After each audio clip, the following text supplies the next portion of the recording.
Come with me on this cabin tour of the 1971 36 Uniflite Flybridge.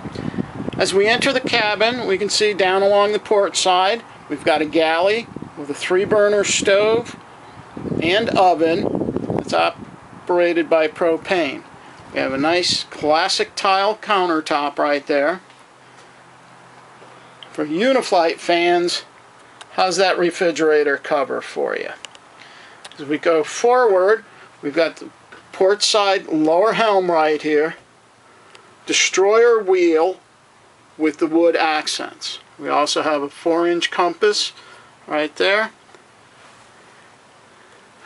We're showing 120 hours on 1-hour meter, and on this one we're showing 209. We've got all the original gauges here.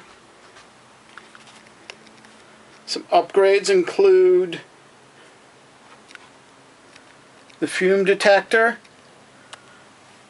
the nav guide right there. Got a nice wide open forward view on this vessel. Over here we have a storage area. As you can see, Venetian blinds. And this dinette right here drops down and becomes yet another sleeping area. Circling aft, we can see we've got the booth style dinette, nice view aft, and then there's another shot of the galley and helm right in through there. As we go forward, we have the V berth up front. Right now I have it set up with the filler cushion in there. We have storage underneath, port lights, and a hatch right up there for air, ventilation, and safety.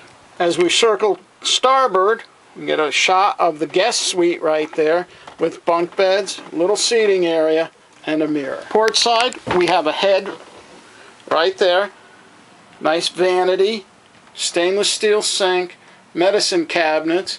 There's a shower curtain that circles around, and behind the door, well, that's where our toilet is.